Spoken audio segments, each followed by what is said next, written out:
All right, jabronis, we're back. And I have to say, I'm a little bit heated. Kind of heated this week.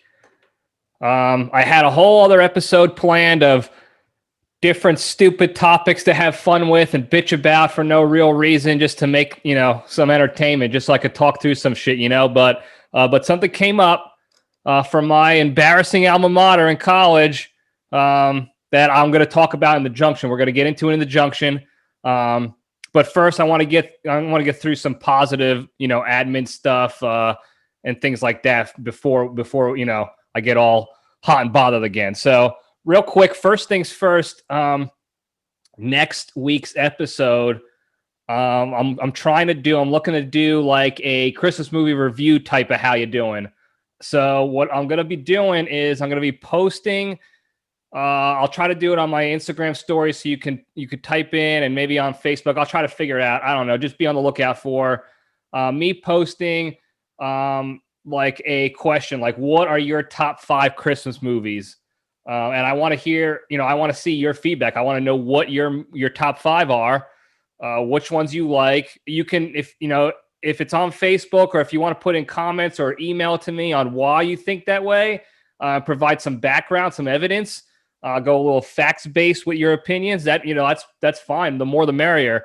And what I'm going to do is I'm going to take all those, and then hopefully I'll be able to talk about my top 5 compared to what everyone else, presented to me, and we'll have a good little pre-Christmas episode talking about Christmas movies and fun shit like that. So be on the lookout for that.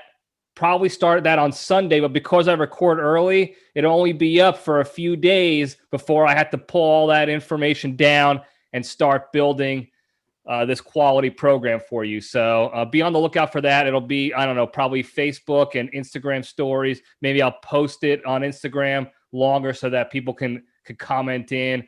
I'll figure something out so that we can get everyone's involvement in that. So be on the lookout for that. All right, that's it for admin. Let's just get right into the cage and kind of go from there. All right. Okay, let's run. All right, I got our sponsor read on the computer today. So today's cage fact is sponsored by La Trattoria Roma Ristorante Cucina Luigi Cafe. Are you feeling hungry for generic Italian food? Then order today from La Trattoria Roma Ristorante Cucina Luigi Cafe. We have all your favorites: veal parmesan, chicken parmesan, and even meatball parmesan. And you get a side of pasta or a salad with little to no dressing and 1 olive with every entree order. Enjoy the finest taste of classical Italian cuisine, like our mozzarella in carrozza, otherwise known as TGI Fridays frozen mozzarella sticks. We'll even give you free bread with every meal. And by bread, we mean toasted Wonder Bread. It's terrible, but you know what you're getting. So order today from La Trattoria Roma Ristorante Cucina Luigi Cafe and use the coupon code PASTAVAGIUL for 10% off your third order on a Wednesday. Sounds pretty awesome to me. Look, here's why I like this. Two big reasons why I like what they're doing here at the LTRRCLC. One, they're no nonsense. They're doing exactly what I said that trash bin Olive Garden should be doing, and that's being open and transparent. Hey, we have generic garbage. Our bread sucks. We only have chicken parms and meatball parms and all the parms and cutlets. That's it. You know what you're getting. It's trash. Do you want it? Here you go. We'll make it for you. So it's no nonsense. That's number one. Love that. Number two, because it's Italian restaurant, an Italian joint, to get sandwiches and such, guess where you can go to order it for delivery? Fangool Gabagool. That's right. So you get double whammy. You could get the 10% off on your third order through the trattoria itself, or you can use the promo code from last week's sponsor, Fungool Gabagool, and get it delivered to you for even cheaper. That's a double win, double whammy. You can't beat it with a stick. You can sure try, but you can't. All right, let's get into the actual fact itself, okay? Real quick one. So several years ago, and I'm reading from my special notes now here. Several years ago, Nick Cage was approached to play, get this, Ronald Reagan in a movie as Ronald Reagan. It's a movie about Reagan, so it's not just him as a side character. It would be about Reagan with him playing Ronald Reagan. And he actually turned it down. Now, I know there's a whole like subreddit underground hater club of Nick Cage that just says he says yes to every offer that he gets, every film offer he gets. Well, it's not the case. He turned this movie down. I believe it was something about not wanting to put forth an incorrect like persona that is Reagan. He didn't want people to think of Reagan in more of a positive light than what he really was. So I guess he didn't like Reagan. I guess Nick Cage is not a Reagan fan. I don't know for sure, but it sounded like from what he said in the article that I read about this was that he did not want people to think of Reagan as positive as that they were portraying him in this movie. I don't know if they ever made the movie. Maybe they have and it's not out yet. Maybe they did and I missed it. I don't know. Either way, he turned it down. He did not want to create a bias for or against Reagan. So that's why he turned it down. He's a man of principles and is not just saying yes to everything, despite some of the films that he has put out in the past. And I will say that too. And I will, concur on that. Anyway, that's the Cage fact today. So there you have it. Now, let's get into the junction. All right. Now I'm moving my notes here. This is directed specifically to the Embry-Riddle president Pat Barry Butler. I think he goes by P. Barry Butler because everything on the website and the Google says P. Barry Butler. So I guess he likes his middle name better, whatever. Anyway, this is directly for him. So expect Mr. Butler, expect to see this exact message sent to your administration. Don't know if you'll actually listen to it, but we're sending it up anyway. So Mr. Barry Butler, decided to cancel all the spring sports at the school this year that fell under the NCAA's, quote, intermediate or high risk of contact category that the NCAA puts out. Talk about that in a second. So basically the only sports that will be played this spring at Embry-Riddle, my alma mater, are going to be golf, tennis, and track and field. Cross country is in that too. But so basically 3 sports of all the, I think they want to say almost 17 sports they have now at the school. Only 3 of the spring sports are going to be played. Now, I saw the news. I caught this information from the Wet Cat first, and then I went digging, and I got furious. I was in the middle of my workout, and I saw this happen. So I'm hot, and emotional and stressed from working out to begin with, and now I see this garbage. So I immediately stopped working out. In between sets, I'm feverishly firing off angry twits at Embry-Riddle for this seemingly cowardly, disgusting, gutless, weak beta bitch boy move by the president of the school. I was so heated and so in the fog of war, if you will, that I tagged the wrong Embry-Riddle Twitter account. So to the athletic department, I apologize for inadvertently tagging you like I thought you did it. I know this was not a department decision at all, and that they've been working their asses off to make sure that the student athletes and the staff are able to continue playing their seasons beforehand, at least. in a safe and healthy manner without actually having to cancel seasons. So I know this was not on them. I apologize for that. But the president did this himself. At least that's what it stated in the article. Now, I was about to record this angry, hate-filled, anger-filled. I don't know why I said that twice. It doesn't matter, President, because I spared you on my hate, anger-filled message. I was gonna do something last night when I first found out about the news, and I decided, look, he's a president of a college, of a university, for a reason. There's got to be something that I'm missing. So before I decide to just unleash an emotional, just absolutely ravaging message to them, to the administration, maybe I should cool off, sleep this one off, go hit the books, if you will, do some recon, figure out some information to see if I can put myself in his position on why he made this seemingly cowardly, gutless decision that he made to cancel the spring sports and deprive these student athletes and the athletic department of what they really went to the school for to begin with. So I did that. I got some information, so I'm going to try. My notes are all over the place, so bear with me here.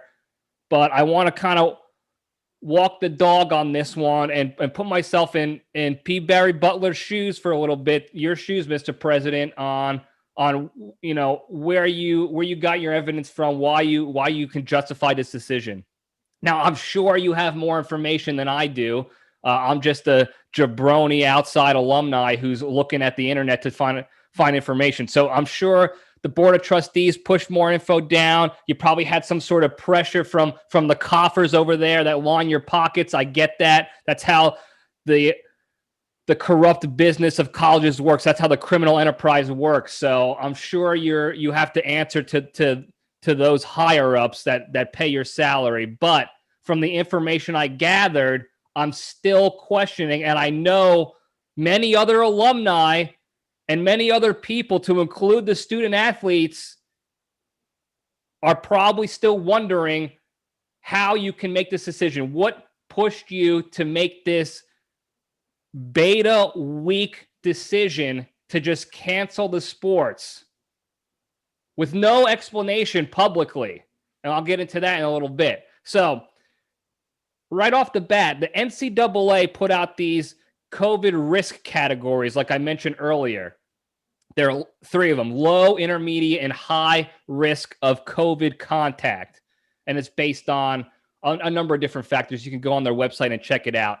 How many people are in the sport, exposure and proximity to unmasked individuals, and traveling, and things, and some other factors. It's pretty, it's decently robust, I guess you can say, where they create these risk factors and determine what sport is at what risk. Then what the NCAA does, that was not in the public statement by the president, what the NCAA did immediately below, if you look at their website, below these risk factors, they have recommended protocols to mitigate those risk factors. There is not one thing that the NCAA has pushed out that says if you are in the intermediate or high risk sport category of COVID contact, you should cancel your sports. Don't play them. There's nothing that says that whatsoever. So I thought maybe it was a higher decision that the NCAA pushed down on the school and said, nope, you got to cancel them.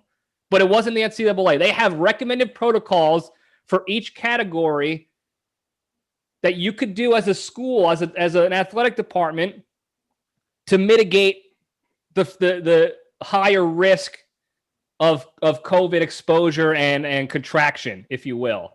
And it spells it all out. If you're in the high risk category, here's what we recommend do. You test this, you test at this time, you do this when you travel, you wear masks, you separate as necessary, you do all these different things, and you should, that should drop you down into a lower risk category unofficially if you do these protocols. Here's the recommendation. So they sort of laid it out for them.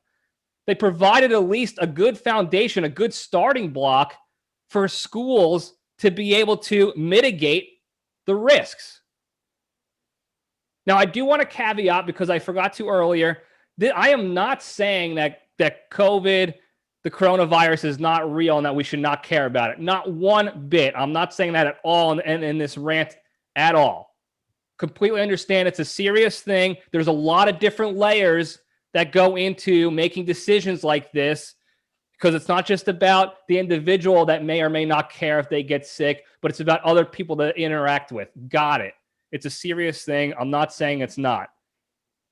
But I'm trying to get creative like everybody else has done when they've been been mandated to have these restrictions. They have figured out ways. You adapt or die. That's what I've been saying this entire time on this show. Always. You got to find ways to make things happen. Adapt or die. So I started looking at it. Then I thought maybe the conference canceled everything. The Sunshine State Conference is a conference that Embry-Riddle is in Florida in D2, NCAA Division II. Looked up their stuff. They didn't push out any mandate to cancel intermediate or high risk sports. They, again, like the NCAA, put it down to the schools to do. Hey, schools, figure out how to make this happen. Figure out how to get this done. Do what needs to be done to get your players out there safely and healthily, if that's a word. So instead of taking the recommendations of the NCAA and even in the conference, the president made the decision to cancel. Now, the athletic department has continued to and continues to create protocols for each sport to mitigate the risks of of virus contraction and spread and exposure. They've worked tirelessly to do it. They've worked their asses off figuring out a way to allow the student athletes to play and do why they even went to the school in the first place, and still be health conscious and safe throughout this entire pandemic situation. Worked tirelessly for the past almost year, because if you remember, the end of spring sports were canceled last year because of the pandemic, and that's when it started. Also, they've been playing fall sports, fall and winter sports. They've been playing them, so they had to come up with plans for that. And even though the conference itself has recently canceled the conference championships, like the finals tournament at the end, they've already played a season. They had a modified season. They figured out a way. They got creative, and they found a way to make it work as best as possible. And the student athletes in the fall and winter sports, although it was condensed and then eventually ended at the end a little shorter than they wanted, they tried. They worked tirelessly to figure that out, and they got as many games and matches and competition as they could, as you would expect them to do. That's what the athletic department was kind of tasked with months ago, and they delivered. And they were getting ready to deliver for the spring sports as well before this decision was dropped a few days ago this week. So instead of trusting the athletic department to continue working hard for the good of the students and the department itself, they canceled the season like a coward, seemingly like a coward. Now, I did some numbers crunching to try to figure out why that was done. Maybe I'm missing something. Maybe there's something going on in Florida that, the COVID's worse down there, or it's more dangerous than it is somewhere else. I don't know. So I'm trying to give the benefit of the doubt always. I don't want to just emotionally lash out like an animal like I usually do. I'm trying to step back, give P. Barry Butler, a chance to understand where we're coming from, and maybe justify where he's coming from. And I'll get to that at the end, Mr. Butler, but stand by on that. So I ran some numbers. All right. I got to pop my notes out again. Volusia County, where Embry-Riddle is, located in Daytona Beach, Florida, Volusia County, Florida. The population is 566,000 people, roughly. There's a couple individuals here and there that I didn't add up, but in the entire year of 2020, 18,000-ish cases of COVID in Volusia County alone, and 388 deaths. Now, from those numbers alone,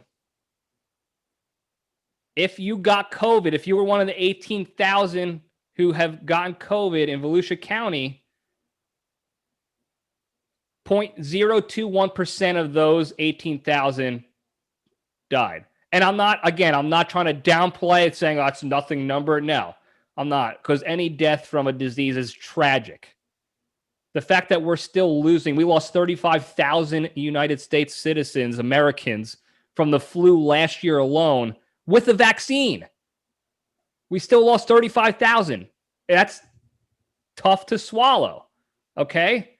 So I'm not downplaying this number, but if we're talking about risks here, 0.021% is low. Now, of the people who got COVID compared to the population of Volusia County, of the 566,000 people, 18,000 is 0.031% of the population that got COVID this whole year. So it's, again, I'm not downplaying it, but it's a low percentage of people in the county that have gotten the virus so far. And these are, again, I'm not trying to say that it's not real. It's not a real virus. It is real. But these are the statistics that I imagine that Mr. Butler, that you and your administration have at your disposal to make your decisions based off of. Now, and then again, I kind of started thinking, well, they're going to be traveling outside of Volusia County to play sports, whatever the sport is. There's away games that go on, and traveling is going to create, potential exposures. You could be going to a higher rate area and blah, blah, blah. So I did some overall numbers of Florida, some gathering of numbers there. And this is what I got. These are just numbers. These are not my personal opinions on them. I'm just portraying numbers that I got off the CDC websites. 21.5 million people in Florida. And this is, by the way, a state that has been roughly open with very little restrictions or quarantine requirements throughout this entire process. So they've had 1.09 million cases this year so far, roughly. 19,590 deaths of that 1 million. So of that 1 million who got COVID this year, it's 0.017% of those people died.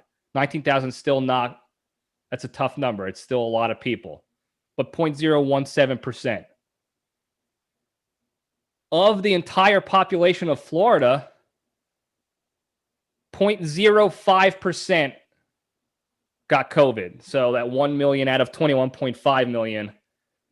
So overall, your percentage in Florida of getting COVID and then dying of COVID is 0.0009%. Those are the odds in Florida that you get it and die of it, which, again, I'm not saying like, oh, no big deal if you die. Everybody dies eventually. No, I'm not saying that at all. You want the number to be zero, obviously. But these are the numbers that they're working with at the time of the decision. This is what they have in front of them. So if I'm looking at the numbers, I see 0.031 chance of getting COVID in Volusia County, 0.05% chance of getting it in all of Florida. That goes into the risk calculation, okay? Now, I'm not going to tell you exactly what I think that means, my opinion on it, what I would do. I think you can guess based on those numbers, okay? So this is what he had in front of him in that regard, all right? And like I said, I don't think, deaths are tough. More than one death is not like, you don't want that. Obviously, you want 0 deaths and minimal exposure to a virus. But we have a vaccine days away from being initially released in America. And we're not going to argue about the reliability of it or what goes into that and the politics behind that. But we do have a vaccine. So this will be the first time now we'll be in a situation, spring sports come a couple months from now. By the time the spring sports actually start, the vaccine will already have started being implemented and in use in the United States. So they're making a decision before we're in a vaccine situation. And there's no telling what's going to happen once that vaccine gets pushed out. How much lower the numbers are going to go. Maybe they'll go higher. We don't know. So you're making a decision before that even starts. And we're days away from it starting. So that seemingly was not taken into account. Seemingly. I don't know for sure. I can only imagine what Mr. Barry Butler was going through, and it seems like that was not taken into account, or it was dismissed as a non-factor in the decision here. But we had 36 million people get the flu last year with a vaccine. 36 million people still got it. The sports were not canceled in 2019 for risk of exposure to the flu. We got 15 million COVID cases right now in the United States, and they're rising. We don't, the vaccine's not out yet. The deaths are higher probably because there's not a vaccine out yet. That's a factor. There's a lot of factors that go into that number. I'm not getting into those. Again, we do have to be mindful of this is a dangerous pandemic we're dealing with, and I get that. But 36 million with the flu, and I know there's differences again with the flu, so I don't want to hear like, oh, the flu is different. You're comparing apples and oranges. When we're talking about this one particular thing, we're talking about a dangerous disease that has a vaccine, and millions of people still got exposed and contracted it. Okay, that's what I'm trying to relate in that regard with that. I'm not saying it's just like the flu.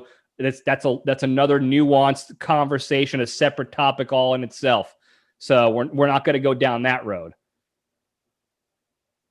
But that has to go into the risk mitigation analytics of a decision like this. It just has to. And I'm not the president of the school. I am just a jabroni alumni thinking about these things. What I would think about when if I had to make this decision. So I'm sure he has more information. He has more help from administrators pushing him knowledge and education on things, certainly more than I would have, but I know that you have to take that into account. You just have to. That's part of the risks. That's part of the risk factors that you would want to put in there. Okay? Another thing I want to bring up about this is that the majority of spring sports, almost all of them, are outdoor sports. And while traveling in buses or vans and going to hotels does, create more exposure in that regard, and we'll talk about that in a little bit, the sport is being played outside in Florida in the spring, in the heat, where it's almost universally accepted that being outside in the warm weather, getting your vitamin D and getting out there in the fresh air is one of the best things you can do to combat the spread of the virus. Canceled still. Okay? School's not canceled, though. Classes are not canceled, which are indoors, closed quarters. They haven't kicked people off campus from school. Okay? That's still going on, which is if you think about it in regards of risk and exposure being inside a classroom with even 10 to 12 students and a professor inside that closed off indoor classroom, that air sealed classroom, that's a lot worse than being outside in the open with the vitamin D from Florida shooting directly down on you. So that has to go into the decision. Understanding that. Now, here's why classes aren't canceled. I looked into this. I tried to look as much as I could. And whatever the publicly available information is that I found, they created protocols to mitigate risks of exposure so that students can still go to class. Okay? They dropped class sizes down a little bit. They are offering split schedules of going to show up to class and then doing online, and then trying to offer more, transferability to the worldwide campus. So they found ways to make it work, which is exactly what we're suggesting you do for the student athletes of the spring sports. Figure out ways to make it work, which have not been done on the part of the president and his administration, seemingly. Okay? Additionally, he has not canceled any of the flight program whatsoever, which is inherently more risky than being outside playing sports even in this current environment. The school was founded on risk. It's a flight school. It's a school that teaches people how to be astronauts and pilots. Embry and Riddle built this school under the riskiest of conditions. It was a giant calculated risk that they figured out how to make happen. So just to completely cancel something with no explanation, they would be appalled by this. They're probably turning in their graves right now if they're dead. I'm sure they are, thinking about how ridiculous this is. This is a school built off of a risky business. If it wasn't for the risk of flight, especially back when it was founded, the school wouldn't exist. If these people did not take a risk, take a chance on this, on something greater than them, it wouldn't be a school. You would not have a job, P. Barry Butler, PhD. You would not have a job if it wasn't for those guys taking a risk, finding a way to make it work safely and effectively. But, and this is where I kind of go down a little bit of a jaded rabbit hole here, because I've had nothing but bad experiences from the criminal enterprise that is Embry-Riddle. All the big money departments in the school, the flight program, the engineering, the school, actually students going to class, all the big money where all the profits come in are still open for business. They found a way to make those work, to get those to stay open and to get students in school paying. Now, the athletics department, they don't profit that much yet at that school. They're not like an Alabama or a University of Florida where their sports programs are just raking in millions and millions and probably even billions of dollars at some of those schools, where they have to find a way to make it work or else they're going to go under. No, I mean, maybe they profit $500,000 to $1 million a year. I'm being generous at that. It's a smaller program. Small money gets smaller effort.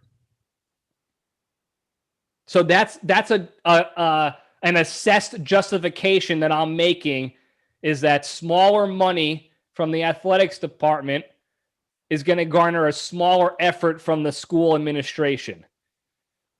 Now, we all know that, all the alumni know that the school administration hates the athletic department. They always have. But even back when I went to the school 10 plus years ago, they hated them, and it was so apparent.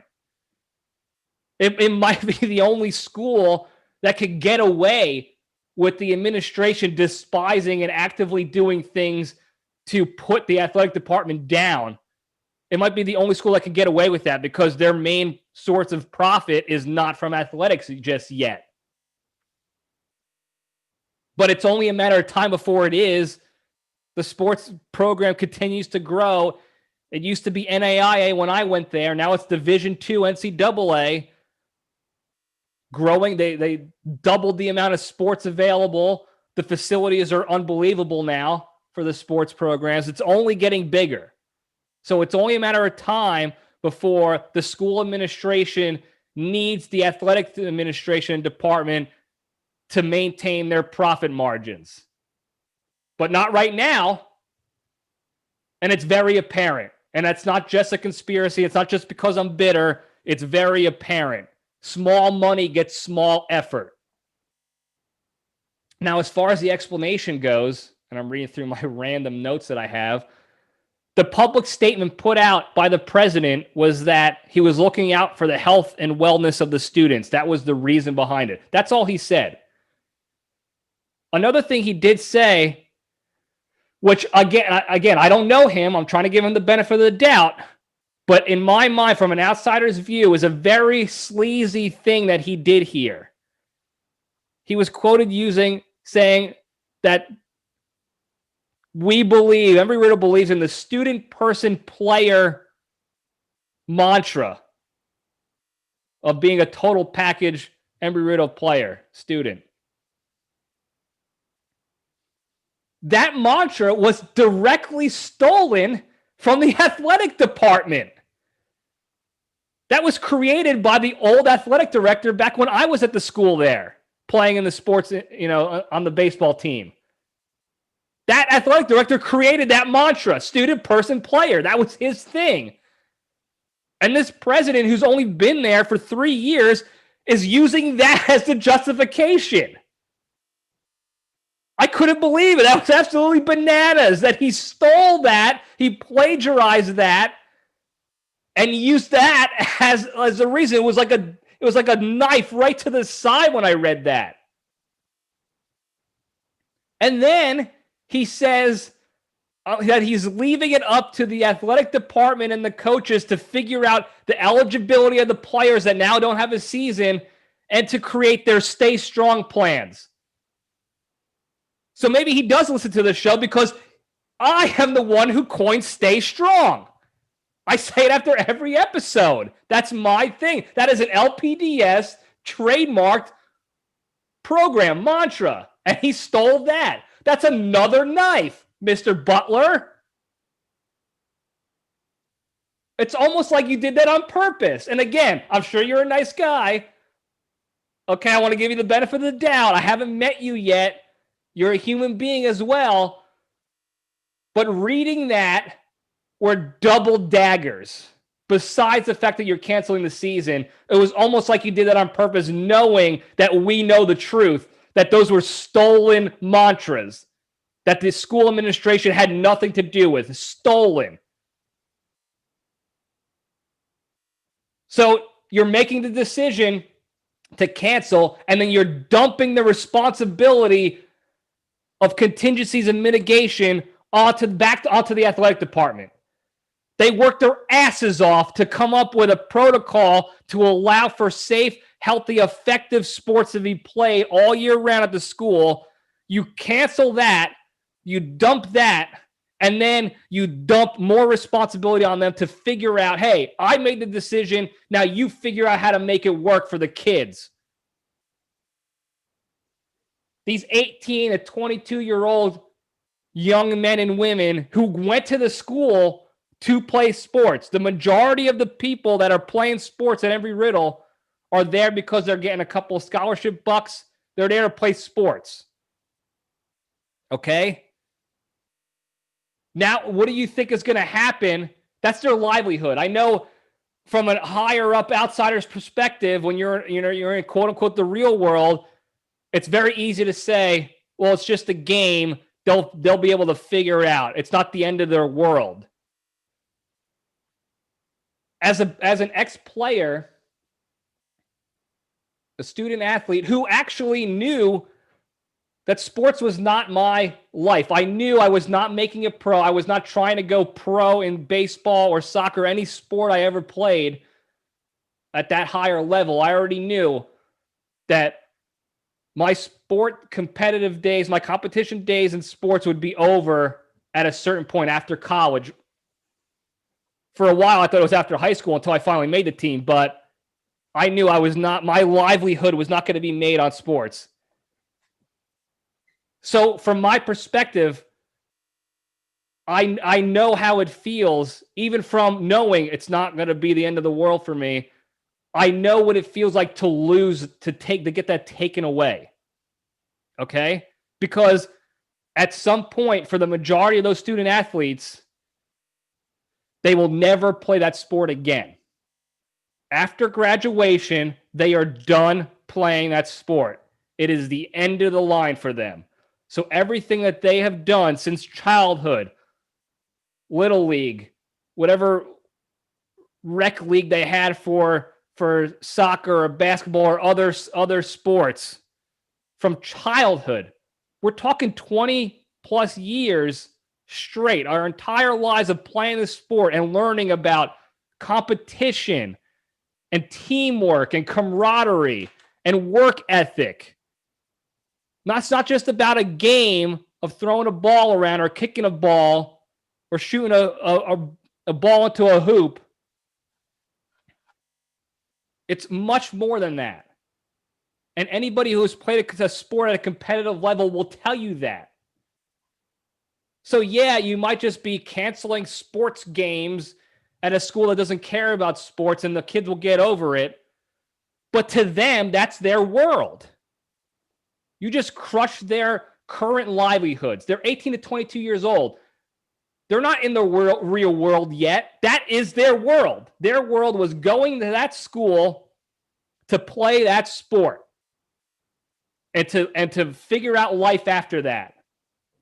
And you just snuffed it all away, took it all away with no explanation. The only explanation you gave publicly so far has been looking out for the health and safety and then stealing lines from the athletic department and from this program, the LPDS.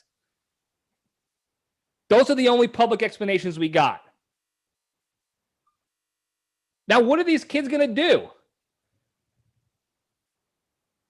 They're going to sit there. You think they're going to, all of them, when the majority of the student athletes are there to play sports only, and then they're taking a degree because they have to be students to play the sports there. You think they're going to stay at that school and spend their money on tuition? Because even the full scholarship athletes are not getting full tuition. A full scholarship does not always equate to full tuition of a school. It's school dependent. And when the tuition at Embry-Riddle is $50,000 a year just to go to the school, do you expect student athletes who are only there for the sports and the experience in that regard, you think they're going to stay there because they lost and lose a year of eligibility and lose that year of that world that they know, their livelihood, if you will? They're not going to stay. They're going to go where they can play. Other teams are playing ball all over the place. They're playing their spring sports. They'll go there. Probably pay less tuition too. And then it's on the athletic department to pick up the pieces of that. Now they got to recruit. Get a new team involved and get more people in there. Do you know how hard it is to recruit to a team and have to tell these potential players, hey, there's a good chance that the president cancels our season every semester. Also, you still have to pay to go to the school, and we don't know how it's going to be eligibility-wise. You want to come here? You know how hard that's going to be for those guys? For the athletic department? Unbelievable. $50,000 a year tuition. Nobody's going to stay there when they came for one thing and that thing gets taken away from them. By the way, side note, if you want to fly in their flight program, you have to pay $15,000 to $25,000 extra to fly out of pocket. The $50,000 a year does not include your flight training. That tuition is separate from the flight program. So you're going to pay more than triple the regular cost to go to a civilian air flight school or whatever, training school. You're going to pay more than triple if you want to fly at the school at Embry-Riddle, plus the $50,000 a year. $50,000 a year to go to that school.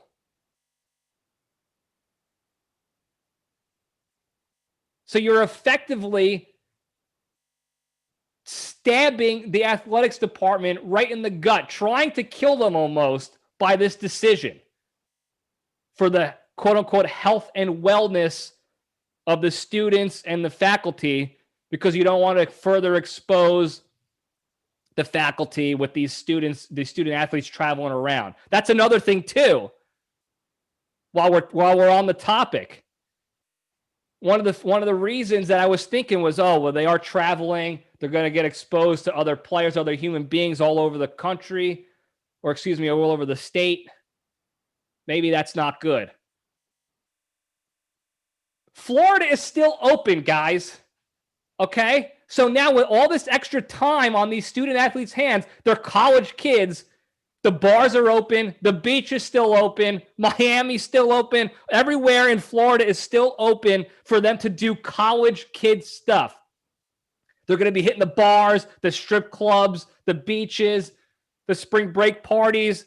I know the school canceled spring break this year, but they're going to find a way. You're in college. You think they're going to choose class over spring break? I don't think so. Okay? They're still going to be going out. And guess what? Now you have no idea where they're going on the weekends now. They could be going anywhere, touching, rubbing up on everybody, spitting on everybody, kissing anybody. And then they're coming back to school inside the classrooms to expose the professors and teachers and administration that you care so much about. But if the sports continued, if you had spring sports, you could control a little bit more of where they're traveling to. You know every weekend where they're going to be. Oh, they're going to be going down to Miami for this trip, so everybody in the bus is going to get tested before they leave. And if they're clear, then they'll go down together. They'll play. They'll come back up. They'll get tested again when they come back up together. We all know who they are. It's all been, tracked and regulated. And if anybody tests positive, then we're going to quarantine them for however many days, 14 days, to reduce spread. And everybody's going to get continued testing to see whoever was exposed by that person. And we're going to figure this out. We're going to come up with a plan. And you can control the narrative better. You can control how things work. You know where everyone's going to be going on the weekends if sports are on. Because as a student athlete, while your sport is in season, your weekends belong to the team. Even when you're home for home games, you have games. You know where you are right there. Now, no clue. You can go literally anywhere they want. There's no regulation whatsoever. Yet, you use the excuse of, we want to minimize the exposure of the student athletes and the other students and the faculty. So the decision that you made really does not minimize the exposure whatsoever in that regard. So you could say that all you want, but my stupid ass just debunked that immediately, Mr. Barry Butler. So that you have to do better than that. Now, again, I don't know this man. I don't know who you are, Mr. Butler. I never met you yet. You were not president of the school when I was there. So I'm trying to give you the benefit of the doubt. You're a human being. You probably have a family. I'm sure you're a nice guy. I don't think you really made this decision to purposely stick it to the athletic department. I really don't think you're that kind of a person, that kind of a coward. So I decided to try to learn up more about you to see what's driving this guy's decision. Know your enemy, kind of how you doing. So I looked up Patrick Barry Butler, who goes by P. Barry Butler. He signs everything P. Barry Butler, PhD. So I don't know if he goes by Barry, Patrick, I don't know what. Anyway, goes to the University of Illinois, graduates with a bachelor's of engineering in 1979. Immediately after, gets his master's, graduating with his master's in engineering in 1981, same university. Continues that on, gets his PhD out of the same university in 1984. Now, after that's all the degrees pretty much you can get, right? That's the hierarchy. You would think now go be an engineer. No, well, Mr. Butler in 1984, from 1984 to 1998, he was an associate professor and professor at University of Iowa. From 98 to 2000, he was the dean at Iowa, University of Iowa. And then from 2000 to 2010, he was the dean of the Iowa School of Engineering. Then from 2010 to 2011, he was interim provost at Iowa. And provost is just another higher level administrator. I had to look up that word because I don't live in the world of academia where they make up shit like that. And then from 2011 to 2017, he was the executive vice president and provost at University of Iowa before taking the job as Embry-Riddle president. Now, here's my point with all this. I don't know how he was as a child. I don't know his family upbringing. I don't know anything more personal about him. But from the publicly facing information provided on Mr. Barry Butler, he has been in academia his entire life. From being a student up to a professor. He never left the small, made-up world of academia ever in his life. Okay? Academia is made up. We made up the world of academia. Everything is all made up. The points don't matter. It's fake monopoly money. It's all made up. Did you know in academia, you could get in trouble for self-plagiarism? Have you ever heard of that before? Anybody? I almost got a failed paper and kicked out of a school, a different school for a different program because of self-plagiarism, where they said that I used my own writings on a paper from a previous paper and I didn't cite the source. I didn't reference myself. So what they were saying was that I did not cite and reference my own brain and my own thoughts on the paper that was full of my own thoughts from my own stupid brain. So now I'm a cheater. I cheated off my own brain. I plagiarized from myself. That's what they made that up. That's a made up thing. And the entire world of academia is all made up crap, like a provost. You barely see that anywhere else other than in academia. There are outside, I'm sure, outside companies that have that word now. But everything in the world of academia is made up. They created this small world. And it is a different world altogether. I went back to school to take some classes after being in the military, the real world military, for about 8 years. And I went back to school to learn some other shit because I like to learn about stuff that's meaningful, real stuff. I went back to academia. It's a different world. I almost couldn't make it through all the way. It's a different, completely separate universe altogether. Just like the student athletes, the athletic department, student athletic world is completely different from the regular college world, which I don't think he took it to effect. But what I'm really trying to say is that it seems like Mr. Barry Butler has put himself, his entire life, he's created his safety bubble for himself, his entire existence, professionally speaking, of course. So he is completely risk averse. He has no ability, seemingly, to take risks because he doesn't know how to take a risk. He's lived in this bubble. He grew up in academia as a student from elementary school on through college, and then he stayed there to teach. How do you teach students when you never actually went out to the real world to do this stuff? You never done engineering things, according to the internet and what I could see publicly. Maybe you were. Maybe I'm mistaken. That's on you to tell us if you were a real engineer ever, and if you actually have experience in real world engineering.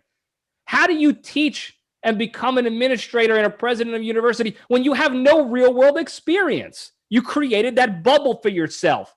And now your decisions that you make are based on that bubble, that lack of risk, that aversion to risk, that little safety, weak beta bubble that you have created for yourself your entire career, personal, professional existence.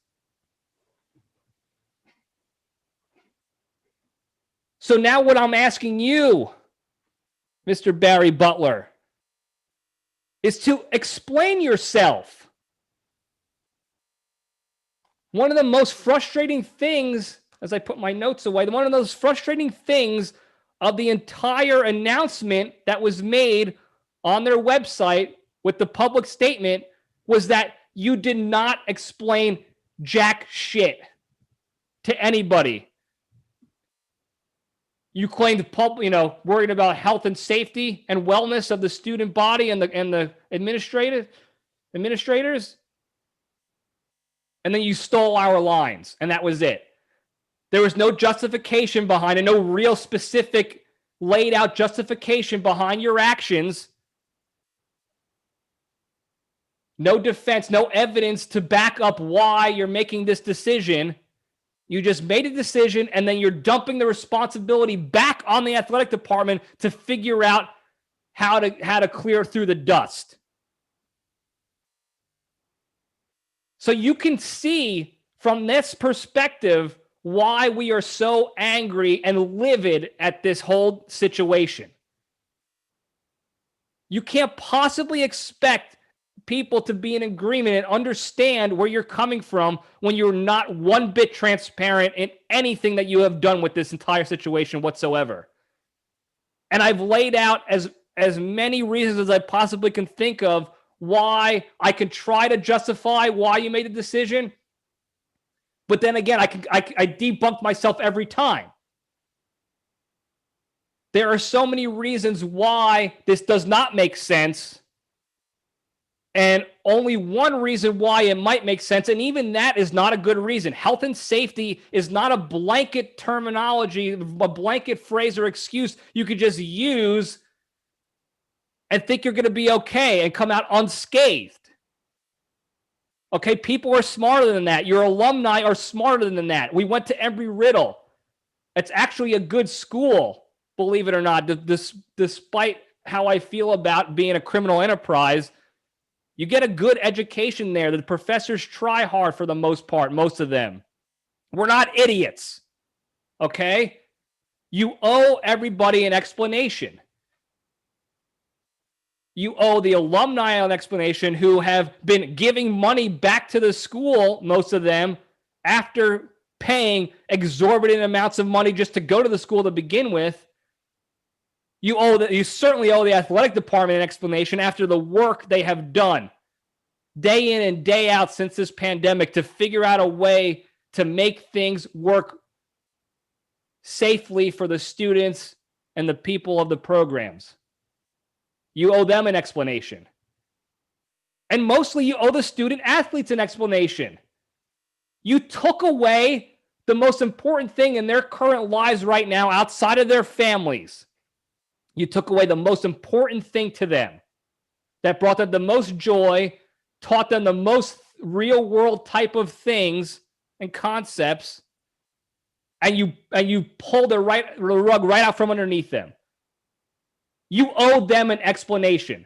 Tell us why you came to this decision. Give us the information, the facts behind your decision and why you think this was the best overall. The people deserve to know. And if it makes sense, I know I can speak for myself that I will understand. Oh, well, it sucks, but that makes sense. We don't have all the facts because you didn't provide anything to anybody. What a travesty this has become because of the way you are currently handling the situation. And don't think for 1 second that this is going to be the only time that you hear from me or any of the other alumni who are absolutely livid and floored by this situation altogether. Because if there's one thing that I am known for, it's for my relentless efforts to get to my goals, to accomplish my goals. And right now, my goal is to get you to defend your decision and justify why you did what you did. Provide the information. Be transparent. People still might not agree with you, but the understanding and the empathy will be there way more so if you were upfront and let us know. Be a man. Be an adult. Put your nuts out there for the good of the program, and let people know that they deserve at least that. And if you continue to just provide that nonsense excuse of health and safety are number one priority without any further evidence to back your decision, then I'm definitely going to be right in my assessment that you're a coward. I'm trying to give you the benefit of the doubt. But what you have done currently without any further information provided by you and your administration, what you did was cowardly, weak, gutless, brainless, selfish, and despicable. And you owe the people answers. Your job is tough. I don't doubt that. It's a job I don't know if I could ever handle, being a president of a for-profit organization like that. So I don't envy you in that regard. I know you have a tough job to do. But you have the job. You took the job. This is part of the job. You owe the people that much. I hope that you heed these words and take this and provide the people with the explanation, the justification. And if it goes silent, if you stay silent, we're just going to keep coming after you. Okay? We know where you work. Well, I went to the school. We know where your office is. We will keep writing to you and pushing correspondence when all you have to do is explain yourself. You owe the people that. Be transparent. Explain your reasons for your justifications for your decision. And that will be that. People will understand, hey, got it now. I don't agree with it, but you laid it out. Thank you for that. You owe us that. Be a man in that regard. Give us that. And we won't have to hear from us in this regard again. You'll hear from me in the future because I have a separate whole list of other topics why I dislike that program and the history behind it, but that's a separate conversation for you and I personally, maybe one day. But I hope you listen to this and understand where we are coming from as outsiders who have to just deal with this decision that you made. It's time for you to deal with your decision. Thank you for your time, everybody. Thank you for listening. By the way, stop signing your name with PhD at the end, Mr. Barry Butler. That's such a pompous thing to do. Like, you're the president of a university. We got it. You're already a big wig. You don't have to sign, I'm a PhD too. Get over yourself, dude. Stop doing that. Do everybody a favor. Stop doing that and explain yourself. That's all I ask of you right now. That's all I got, guys. Thank you for listening, for all those who did listen today. I know this was very directed at one individual, so if it doesn't relate to you, I apologize. We'll be back next week with more LPDS shenanigans, Christmas talk. So thank you, guys. I love you. Stay strong. And I was talking to your mother just the other night. I told her I thought you were an asshole. She said, yes, I think you're right. And all